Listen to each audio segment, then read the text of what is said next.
Have you ever heard someone say, Acorns is great for beginners, and then seen a Reddit thread with 100 comments calling it a scam? You're not alone. It's a common contradiction that can be incredibly confusing, and it's all about context.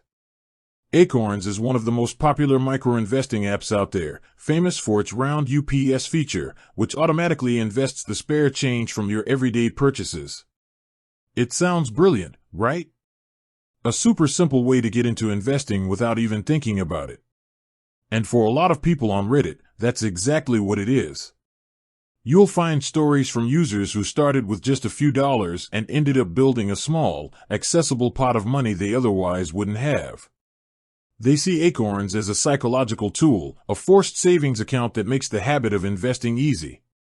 But if you dig a little deeper, you'll see why the negative reviews pop up so often. The main point of contention, the big red flag that seasoned investors on Reddit always bring up, is the fee structure. Acorns charges a flat monthly fee, which can range from a few dollars to a bit more depending on your plan. Now, if you have $1,000 in your account, that fee is a tiny percentage. But if you're a true beginner and you've only got, say, $50, that same fee can eat up a huge chunk of your potential returns. For small balances, it's a terrible expense ratio. This is why you'll see people on subreddits like r/investing or r/personal finance recommending traditional brokerages like Fidelity, Vanguard, or Charles Schwab, which often have no fees for their low-cost index funds. Another issue is the lack of control.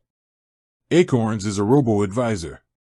You choose a general risk tolerance, aggressive, moderate, conservative, and the app handles the rest. This is a pro for some people who want a hands-off approach, but for others, it's a major con. They want to be able to pick and choose specific ETFs or stocks. Reddit users also report frustration with the customer service and the difficulty of transferring money out of the app. Stories of locked accounts and unhelpful support teams are not uncommon, which is a major concern when it's your money on the line. So, what's the verdict from Reddit? It's not a scam in the traditional sense, but it is a business with a specific target audience. For a brand new investor who struggles to save and wants a dead simple way to get started, Acorns can be a great entry point, a way to build that initial savings habit. But once your account starts to grow and you become more serious about your finances, the consensus is clear: it's time to graduate to a different platform with lower fees and more control. With that said, thanks for watching, and until next time.